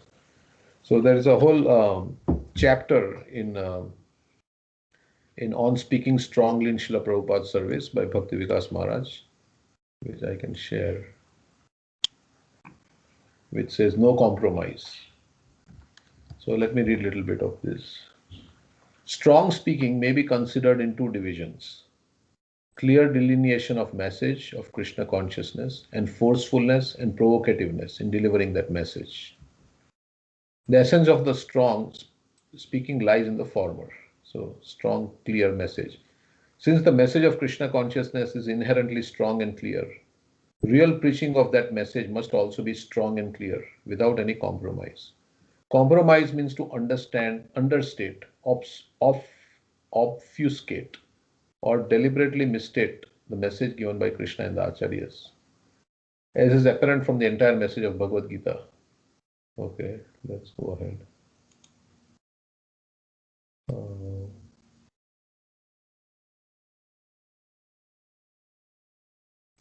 He says, this is a quote from Prabhupada. I think it's 71. We'll see what the quote is. The word Jiva Hinsa actually means stopping the preaching of Krishna consciousness. Preaching work is described as Paropkar, welfare activity for others. Those who are ignorant of the benefits of devotional service must be educated by preaching. If one stops preaching and simply sits down in a solitary place, okay, if one desires, a devotee should never make compromises with non-devotees. As the perfect servant, although Prabhupada was so accommodating and so compromising at times, sometimes he says like this also. As the perfect servant of his lion-like Guru, who termed those who compromised as good for nothing, Srila Prabhupada never compromised, nor did he want his disciples to compromise. The fact is that I am the only one in India who is openly criticizing not only demigod worship and impersonalism, but everything that falls short of complete surrender to Krishna. My Guru Maharaj never compromised in preaching, nor will I. So in preaching he would not, but in his behavior he would be very, compassionate. Nor will I should or any of my students. We are firmly convinced that Krishna is the Supreme Personality of Godhead and all others are his part and parcel servants. This we must declare boldly to the whole world. We are facing so many difficulties. We don't care for it. We never compromise. All my students will never compromise. Why shall I compromise? If I am confident that I am speaking the truth, why shall I compromise? Those who are not confident of his position will compromise. One who does not know where he stands will compromise. And if I know where I am standing, why shall I compromise? Let others do whatever they like. This is our position. When you actually become a preacher of God consciousness, you cannot make any compromise. You must call spade a spade. When we deliberately discuss on Shastras, there is no question of compromising. We must face the bare facts. We don't make any flattery to satisfy the whims of audience. We speak from Srimad Bhagavatam, we speak from Bhagavad Gita and present them as it is, without any adulteration. This is our position. If you like, then you make progress. If you don't like, that is your option. But we cannot make any compromise. We must present the Shastra as it is. You must keep exactly on the line of Acharyas, then you will be successful to present the real picture of Krishna consciousness. As soon as we adulterate or add something of our own, manufacture, the whole thing is spoiled. Anyway, this is, I'm just reading to show that Prabhupada also was very, there's two sides, Sometimes they say he's hard as thunderbolt, he's as soft as Urvas, so depending on the situation. This is showing his sternness in this side of Prabhupada, is showing his sternness in preaching. Krishna says, Sarva dharman parityajya mamekam sharanam vraja. Let aside everything, just become my devotee, a surrendered soul. So we are preaching that. We don't make compromise. Therefore, all people are against me. Because this man simply says Krishna, but I cannot say anything more. We cannot compromise to satisfy others. We don't make any compromise. What we believe, we are preaching that. People are accepting. So you believe it or not believe it, it doesn't matter. An anecdote from New York, 1966. To speak ill of sexual pleasure was certainly not a strategic move for one who wanted to create followers among the Lower East Side. This is, I think, Liramita maybe, hippies. So the hippies were having, unrestricted mingling. And so Prabhupada went there and spoke about the ill about this unrestricted sexual enjoyment. But Prabhupada never considered changing his message. In fact, when Umapati had mentioned that Americans didn't like to hear that sex was only for conceiving children, Prabhupada had replied, I cannot change the philosophy to please the Americans. So, where is this? Let's see, we'll come back to this. This is Srila Prabhupada Lilamrita. Be on the Lower East Side. At a festival in Hawaii in 1969, on encountering a bogus group that was glorifying the supposed incarnation of Ram and Krishna, Govinda Dasi began to speak loudly so all could hear. So, you have no scripture, you have no Govinda Dasi, disciple of Prabhupada, she began speaking. You have no scripture, you have no disciplic succession, you are blindly following the teachings of this rascal. What proof do you have that this man is God? Has he shown you any evidence? Krishna lifted Govardhan Hill as a child when he appeared on this planet. But this man has not done any wonderful thing. Rather, I see by his picture that he is old and wrinkled and ugly, ready for death to take him. So she was speaking strongly. And yet you so foolishly believe that he is God. In the Vedas, the avatars' appearances are fully described along with the birthplaces and philosophy of each avatar. There is no mention of this rascal. You say that he is the last avatar of this age. But the Vedic authorities say that Kalki will come in 427,000 years. So like that she goes on. You fail to mention Lord Chaitanya, who appeared 486 years ago and propagated the Sankirtan movement all over India. Okay, so she's saying like that. In the last big lecture. One man who was unable to defeat the further arguments present by Gaur Sundar Das, Govinda Das, became so irate that he severely struck Gaur Sundar on the chin. On receiving the report of this preaching adventure, Srila Prabhupada penned a reply.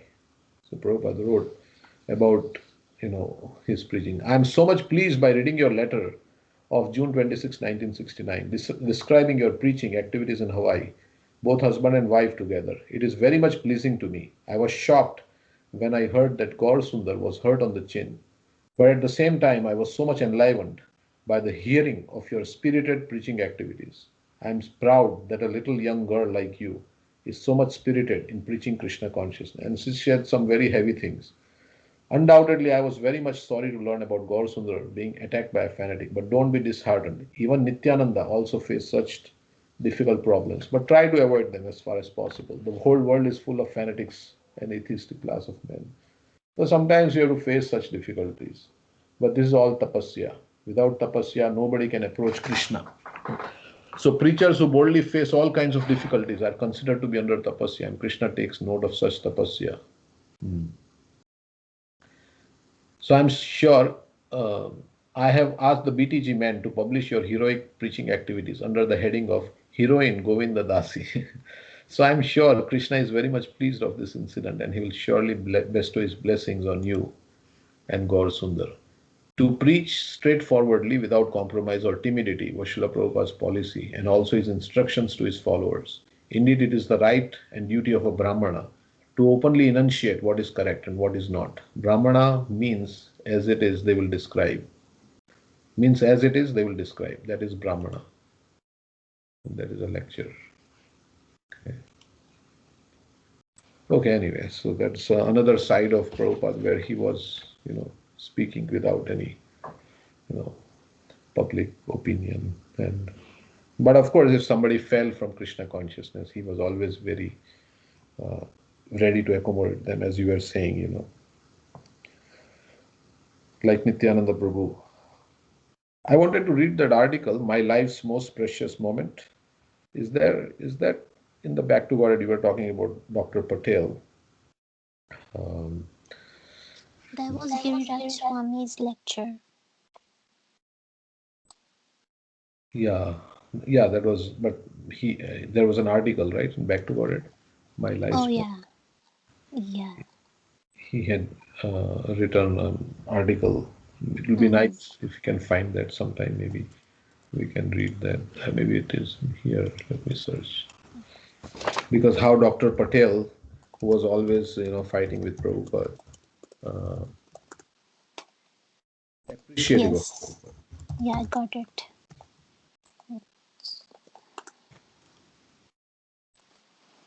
Okay. We can just see what he says. It's a big article. Did he write it himself? Yes, that's what we heard. Yeah, Chaturbai Patel. A Bombay doctor wins the title Big Fool and loves it. This is Dr. Patel. There are many conversations with Dr. Patel on the beach as with Prabhupada. So we can read maybe. It's 8:30, but if you have time, if somebody has to go, I can read. Yes, Prabhu, we should read. Can read. Yeah. Okay, I'll start and then we can. It was early one morning at about 5:30 during the Bombay winter on the smooth sands of Juhu Beach that we first met. I and my friends Babubai, Bhanubai, and Chandubai. So in Gujarat, they call everybody as Bhai. So he says that I and my friends Babubai, Bhanubai, and Chandubai were walking from the north end of the beach towards the south, and just opposite the Sun and Sand Hotel, in the semi-darkness of dawn, the saintly figure of Sannyasi came within the purview of my vision. It was His Divine Grace, Srila Prabhupada. He was walking with a group of devotees from the opposite direction, from south to north, striding towards us about 20 feet away. As soon as I saw him, my feet automatically turned towards him and my friends followed me. And lo, his too started coming to me. We met halfway. My friends and I were all Vaishnavas, devotees of Krishna born in Vaishnava families. And we had been taught from our early childhood how to pay respect and obeisances to a saint, a sannyasi, or a sadhu. So we fell at his feet, all of us, one after another. He put his pious hand on my head and inquired about my name, profession, and so on. I answered all with full respect. From there, we all returned to the temple, joining him in a procession. And from that time, he and I started knowing each other more and more, and we came nearer and nearer to each other. I was educated in the Western way and am greatly influenced by the modern methods of imbibing knowledge. So at our first meeting, I started arguing with him, sometimes foolishly, sometimes methodically and logically. The first epithet I received from him was, "You are a Muda, a big fool." So Prabhupada is talking very harshly with, "You are a Muda." Considering my respectable qualification of doctorate from one of the world's most renowned universities. So where did he do his doctorate? It's not mentioned. Okay. I went into a fit of laughter, and he too rejoiced and laughed. And there you were. We soon became very close. The many such occasions we shared opened vistas for us to know each other more and more and generated greater and greater love between us. So Prabhupada would sometimes chastise and people would feel very happy. So it is said sometimes we cannot say like that, because it can, Prabhupada says, don't imitate. He was pious, venerable saint to me. I was a Muda, a big fool to him. But he loved me dearly, so much so that if he did not see me for a day on the Juhu sand, he would make urgent inquiries about me. After our first few meetings, a regular program for our having his satsanga on Juhu beach came into being automatically. Every day my friends and I would rejoice at his frank and sweet talks about the superiority of Bhakti Yoga and Atma Vidya. And I, for arguing with him, used to get my special epithets, Muda and rascal. Then both of us would laugh to our heart's content, and so we had our daily routine on Juhu beach as long as he was in Bombay. As I already mentioned, I was born into an orthodox Vaishnav family, and right from the early age of 10 or 11, I was taught to get up every day before 4 a.m., take a bath, say prayers to Krishna, read Bhagavad Gita, water the sacred tulsi plant, and then do yoga exercise and pranayam to keep body and mind fit. This has been my daily routine even until today, and now I have entered my 70th year. But until my talks with Srila Prabhupada on the Juhu sand, I had not received and understood the real essence of the teachings of the Gita in the true sense. I soon became a life member. So already this is the problem. You may be born in Vaishnav family, but you cannot understand until you meet like a devotee in the parampara.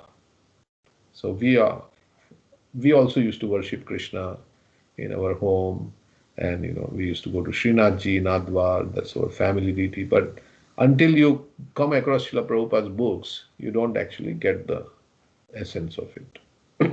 So there are many but to get the real essence, of course, they are also devotees, we should not say because they are worshipping. But the way Prabhupada, gave it was completely different. The understanding, and it becomes so deep that we can actually, live our life in that.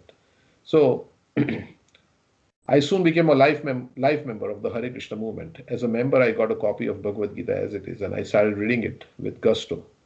I compared Srila Prabhupada's commentary with the commentary of the great Vaishnava Acharya, Ramanuja, and I found both are truly equal and parallel to each other. Srila Prabhupada, the real saint and a true Acharya. Now, very great respect, love, and devotion developed in me for this saint, Yogi Acharya. I saw that his daily life mirrored the Bhagavad Gita, the great song of Lord Krishna. And I used to feel an acute sense of dejection when he would go away from Juhu and deprive me of his satsang. I would eagerly wait for his early arrival in Bombay and would keep on inquiring about him from the devotees. When he was there, it was the greatest occasion of my life. We used to have sweet talks, slow walks, and sharp arguments with loving quarrels, and I used to get my regular epithets of Muda and rascal. Now, not all days were smooth sailing.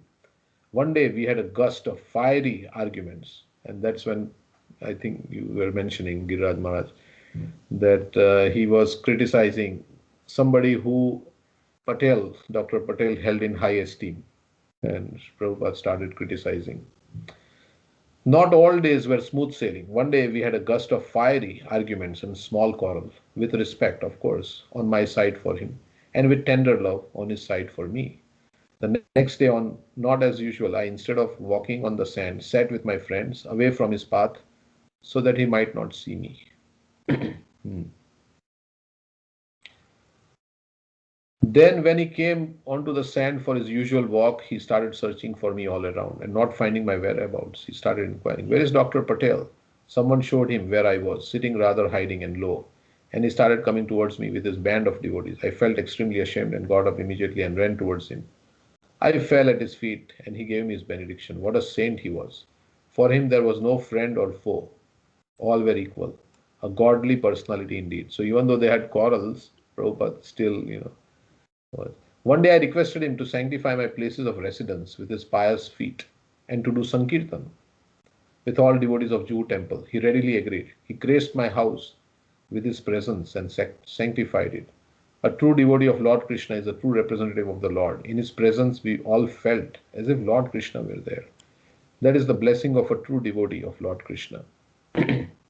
Sometime thereafter, I began going to his residential quarters in the temple, accompanying him on his walk from the temple to Juhu Beach, and then walking with him back to the temple. This became a regular routine whenever he was in Bombay. One day I went to his quarters in the early morning and he was still in bed. The attendants would not let me in, not even into the empty room. While I was walking with the attendants, he must have awakened and heard my voice. He spoke out, "Is it Dr. Patel?" So, as they were preventing him, and Prabhupada heard his voice, "Dr. Sahib, come here into my room." I went in. He was lying on his bed telling his beads as he was chanting. The bed was covered all around with a mosquito net. I touched his pious feet and stood near the end of the bed. He invited me to sit on the bed near him. I wouldn't do that, as he was saint. He said, "I want to tell you a secret." And what was that secret? "Look," he said, "we were brothers in our previous birth." So Prabhupada said like that. I said, "I don't know." "Don't you see," he said, "we are so much attracted to each other. You come so early from your home to see me, and I also await for your arrival here." I was stunned and stood speechless. I submitted. One day he inquired about my full name. I said, "My name is Chaturbhai Purushottam Das Patel." He said, "Patel is your surname, indicated you are a village headman's son." "Yes." "Then your father's name is Purushottam Das." "That is servant of Purushottam, Lord Krishna." I agreed. "Then your name should be Chatur Bhujananda, that is the joy of the four-handed Lord Vishnu, rather than Chaturbhai." "No," I said, "I'm Chaturbhai." Chatur means clever, and Bhai means brother. So my name means clever brother of yours. There was a big burst of laughter amongst all of us. I was his intelligent brother from his previous birth, but I became his mentally initiated disciple, a confirmed devotee of Lord Krishna and his incarnations. Srila Prabhupada was a sannyasi and an acharya, and while I was a full-fledged grihastha living at home, but still by his grace, my mind was fixed on the sacred feet of Lord Krishna. Every third year, an extra month is inserted into the lunar calendar to bring it into line with the solar calendar, that is the Purushottam Mas. As per astronomical calculations, 1 year's sacred Shravan was the most. As per astronomical calculations, 1 year sacred Shravan was the month that came twice. 1 year sacred Shravan was the month that came twice. The first month of the double month is called Purushottam Mas, and the devotees of Lord Krishna observe it by fasting, praying, and reading Srimad Bhagavatam. The last day of this month was Somavati Amavasya, a very auspicious occasion. On this day, all religious people take bath in the early morning in the sea or in a river or sacred place. I proposed that on that auspicious day, which is the last day of Srila Prabhupada, take a dip in the sea along with me and the others. He agreed at once. We all planned to go to the sea with extra clothes, take a bath and change. He accompanied us, but just near the edge of the water, someone suggested he not take a bath in the sea, since he had a coronary episode some time back. So he halted and there and would not enter the water. He pondered for a while and then suddenly asked me to bring some water in my palm and pour it on his head. He said, "That is as good as a bath on this auspicious day." Very intelligently, he found the means and I obliged him. He was pleased. I touched his feet and felt satisfaction at having taken a bath in the sea with him on a very auspicious day. Thus I had ample opportunity to have his satsang, both in the temple and during our walks on the seashore. He liked to sit in my car and be driven by me to the temple. This was our regular program every day. Then I would touch his feet, leave him at the temple, and go home or to my work at my clinic. So he was a doctor. He knew Bengali and I knew Gujarati. Sometimes I would speak to him in Gujarati, and understanding me fully, he would reply in Bengali, which I in turn could understand. He could not speak Gujarati and I could not speak Bengali, but we still could understand each other very well. So sometimes we would converse in this way. Chandu Bhai and I had nicknamed one of Srila Prabhupada's young sannyasis Major Domo, for he was really a dominating personality among all the devotees. So they had nicknamed some disciple of Major Domo. I told Srila Prabhupada and he started to use the nickname himself. At least in our presence, he would address that sannyasi as Major Domo, and we all used to laugh. Srila Prabhupada was such a noble person with childlike innocence. I cannot forget my life's most precious moments with Srila Prabhupada. In my busy life as a medical man, these were my best times. He rectified and sanctified the entire span of my life. He took me to be his brother from his previous life, and that is greatly auspicious for me. Okay, so there is a conversation. We can read this. So, what is the conversation? Srila Prabhupada is saying, if you want to worship Krishna, you should worship him directly. You shouldn't worship the demigods. Just as if you want to give some food to eat, you should give it to the mouth, not to the rectum. Dr. Patel is saying, but there is a way of feeding through the rectum. So he's a doctor. He said, yeah, sometimes you have to feed through the rectum. Srila Prabhupada, to give someone food, there is only one hole, the mouth. You cannot say that because there are so many holes in the body, any hole will do. Dr. Patel, that is not the real argument. So you can see he's confronting Srila Prabhupada. Srila Prabhupada, worship of the demigods is avidhi purvakam, improper. But Dr. Patel, but through them one can worship God. Prabhupada said, no. Everyone is part and parcel of God, but not everyone is God. That is the proper understanding. Every hole in my body is part of my body, but when food is to be taken, it is only through this, not another hole. Dr. Patel is saying, but you can give food in the vein. So he is also arguing with Prabhupada. Srila Prabhupada, but that is not the proper way. That is avidhi purvakam. Dr. Patel, but in the Bhagavad Gita, Krishna himself says, worship of devas is worship of me. Then Srila Prabhupada says, no. Krishna says, yepi anya devata bhakta yajante shraddhayanvitaha tepi mameva kaunteya yajanti avidhi purvakam. Worshipping the demigods is seva of me, but it is avidhi purvakam. Earlier he says, Matsthani sarva bhutani nachaham teshva avastita. Dr. Patel, can you translate that? Prabhupada, everything is connected with me, but I am not everything. Nobody can exist without Krishna, but that doesn't mean everybody is Krishna. Dr. Patel, but there is nobody other than Krishna. Srila Prabhupada, no. Na chaham teshva avastitaha. Teshvastitaha. I am not everybody. Dr. Patel, as I was reading in Bhagavad today, everything is emanating from Krishna. Even the jivas are part and parcel of Krishna. Srila Prabhupada, that does not mean Krishna is a jiva. Dr. Patel, nothing can exist without Krishna. Prabhupada, that's all right. Everything is material energy, but that does not mean the land is the sea. That is nonsense. Do you say the land and sea are the same? Patel is saying yes. We say yes. Prabhupada, that is nonsense. Dr. Patel, it is not nonsense. I'll give you an argument. As a scientist, I'll tell you, you break the atoms. Prabhupada is saying, you are the lowest scientist. No. I cannot hear this nonsense. If you say the sea and land are the same, this is complete nonsense. Dr. Patel is saying, it is nonsense in the present circumstances, but, Prabhupada, before he could finish, any circumstances, we admit that the land and the sea are both matter, but you cannot say land is water and water is land. You cannot say that. Dr. Patel is saying, would you please give me a decent hearing? So Prabhupada, because he was speaking and Prabhupada, he kind of interrupted him. So he's saying, can you please give me a decent hearing? Prabhupada, everything is matter. That is all right. Dr. Patel is saying, that is right. That is what I want to say. Srila Prabhupada, that I admit. But the difficulty with Mayavadis is that they do not distinguish between the varieties. So Dr. Patel, matter is made of Maya. So we are all Mayavadis. All of us, you and me. But we are talking of Maya. Because we are talking of Maya. Nothing can happen without the energy of God. Prabhupada, that's all right. But you cannot avoid the varieties. In your body, you have a head, you have a hand, and so on. Everything is the body. But if I point to your hand and ask, what is that? And you only say, it is my body. That is nonsense. Dr. Patel is saying, how can it be nonsense? Prabhupada, yes, it is nonsense. This is the head, this is the hand, this is the leg, pointing to various parts of his body. Dr. Patel, and the whole thing is the body. This is called unity in variety. Shall I speak? Yes, but you cannot say the head and the leg are the same. You cannot say that. Dr. Patel is saying, shall I talk now?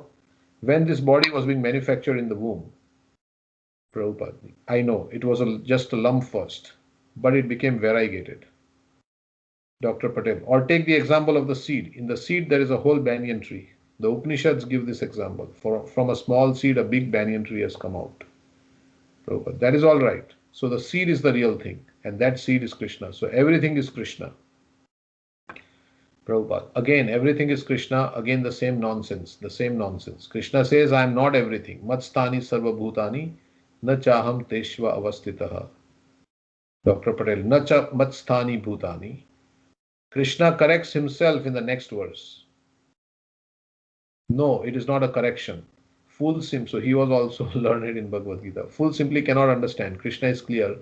Although everything exists in me, I am not everything. Dr. Patel, still everything exists in me. Yes, just like in this hotel.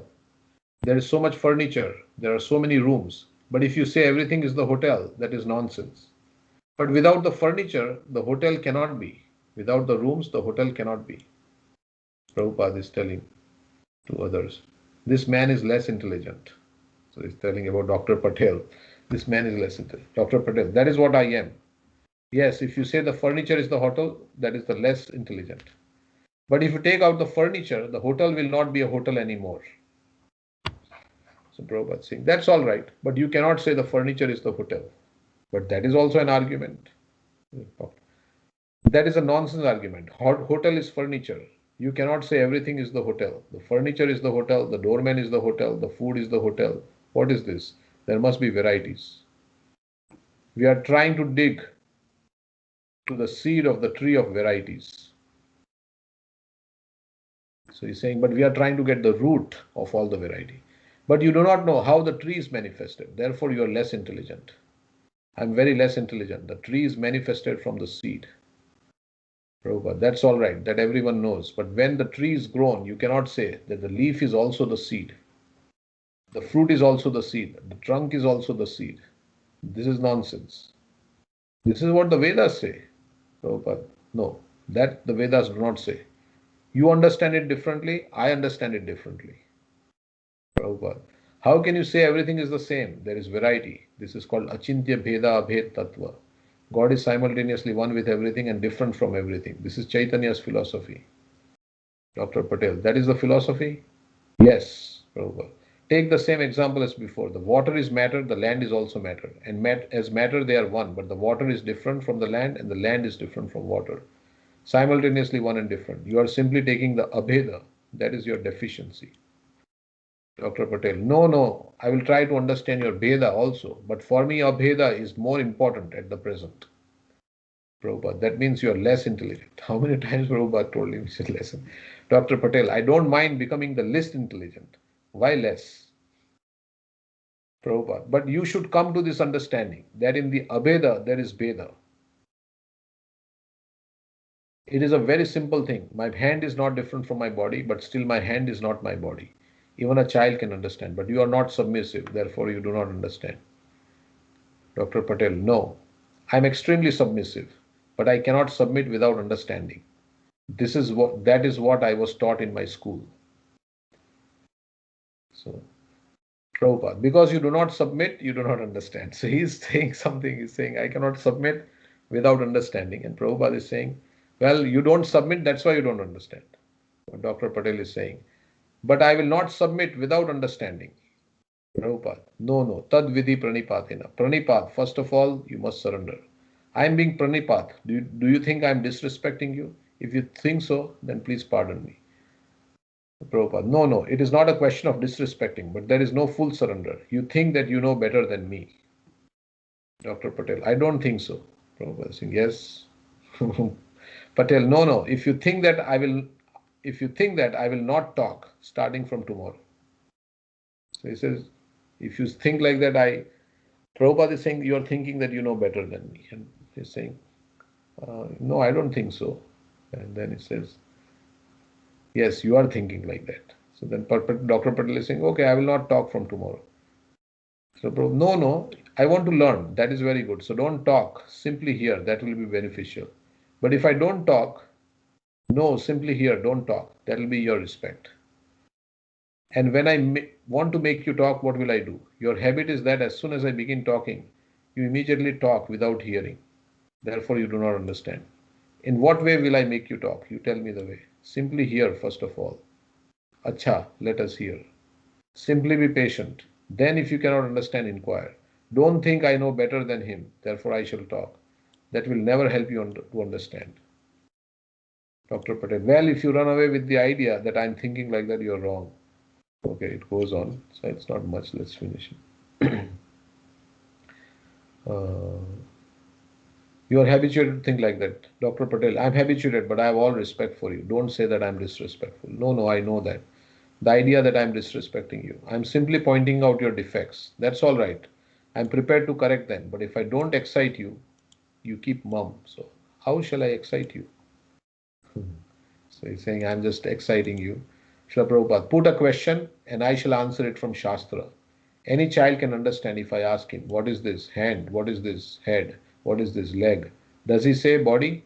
So you are speaking like less than a child. So Prabhupada is saying, if I ask a child, it's a body, it's body, but he will say it's hand. This is leg. This is head. Dr. Patel, this is what I am. That is what I am. Prabhupada, yes, Arjuna in the beginning was arguing, but when he saw it was useless, he said to Krishna, now I surrender to you. That is required.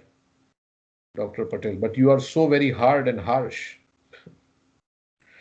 Srila Prabhupada, I must be hard. The whole world is falling for this Mayavad philosophy. Therefore, I am very much hard. I don't make any compromise with these Mayavadi rascals. No, I will never do that. Even if I don't make any disciples, I'll be satisfied. But I cannot make any compromise with these rascals. I cannot. If I make one moon, that is sufficient. I don't want many stars.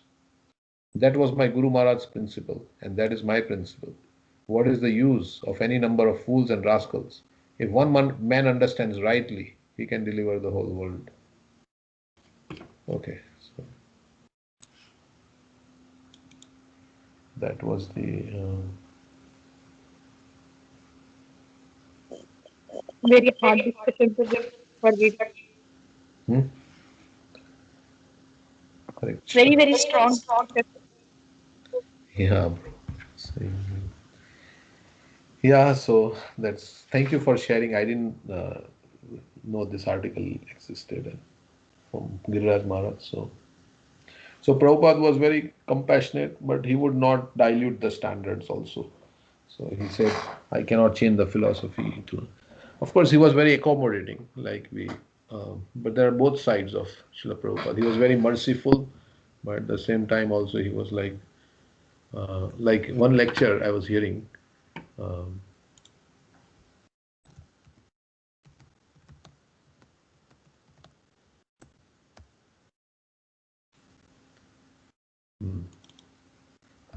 Here.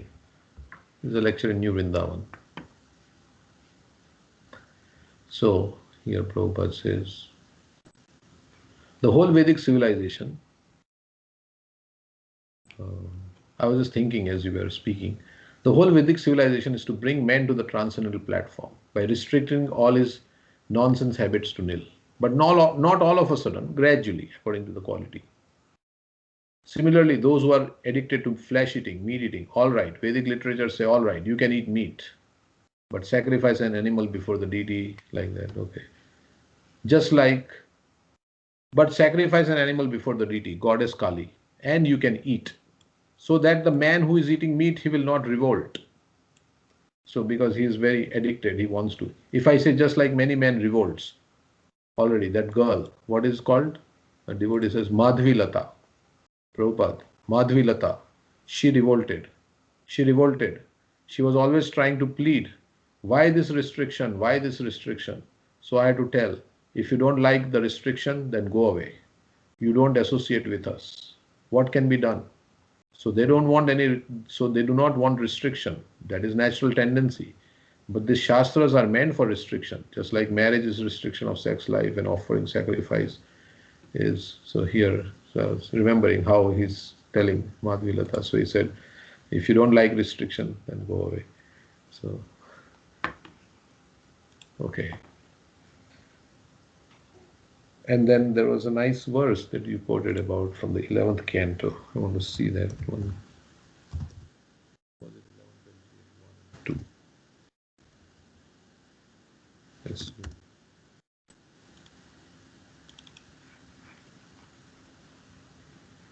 The Supreme Personality of Godhead, one should neither praise nor criticize the conditioned nature and activities of other persons. Rather, one should see this world as simply the combination of material nature and the enjoying souls, all based on the absolute truth. So then how can we understand Prabhupada was criticizing or this person who Dr. Patel was talking to, right, in the Giriraj Maharaj.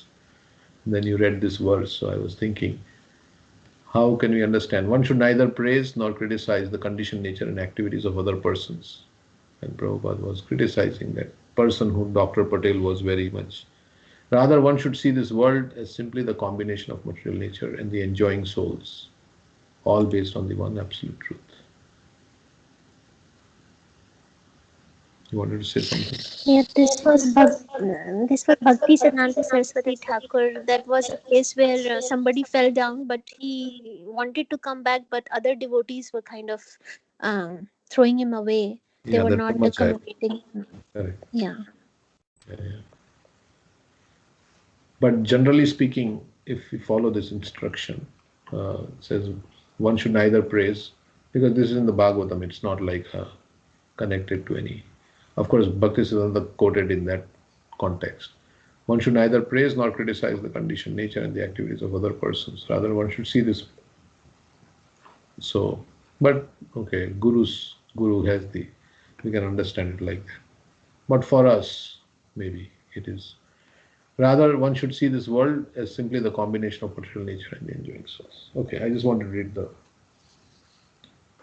I think Lord Chaitanya also says one should not praise or criticize. Whoever indulges in praising or criticizing the qualities and behavior of others will quickly become deviated from his own best interest by his entanglement in illusory dualities.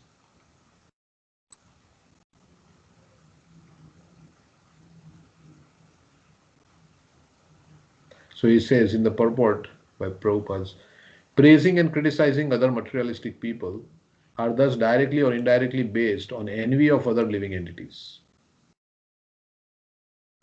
and cause one to fall down from swartha, one's real self-interest, Krishna consciousness. But we are supposed to praise the devotees. Lord Chaitanya himself praised the devotees. But here he's talking about materialistic people. We should not praise or criticize them. And thus directly, indirectly based on envy of other living entities and cause one to fall down from swartha, one's real. A conditioned soul desires to lord it over material nature and thus criticizes another conditioned soul whom he considers inferior. Similarly, one praises a superior materialist because one aspires to that superior position in which one may dominate others.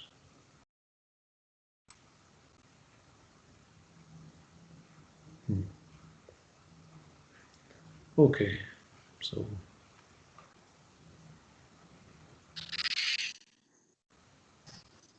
yeah, anything you want to say? Yeah, it says in the purport you should praise the devotees. So I guess this verse is reference to materialists. Yeah. But devotees, yeah, there is also a conditioned nature in the devotees also. So still, neither praise nor criticize the conditioned nature and activities of other persons. And the purport, it says we should praise the devotees, right? Where does it say? Yeah, the purport that you were reading. I think the second one. You scroll down. Oh, this one. Okay. Rather, one should praise the pure devotees of the Supreme Lord and criticize the mentality of rebellion against the Supreme Personality of Godhead by which one becomes a non-devotee. So sometimes Prabhupada would not attack the person, but would attack the philosophy of the person also. It is not like he would say, what is his philosophy? Like we have this book, Dialectic Spiritualism. Like yesterday we were talking about Darwin. So Prabhupada would attack, sometimes he would say Darwin, he would say something about Darwin also. But he would more or less attack the philosophy of that person. So Okay, so thank you again for the class. And anybody else has anything to say? We'll stop here otherwise. Hare Krishna. Thank you for the association. Thank you, Prabhuji. Hare Hare Krishna. Hare Krishna. Thank you, Prabhuji. Hare Krishna. Thank you. Hare Thank you. Krishna. Hare Krishna.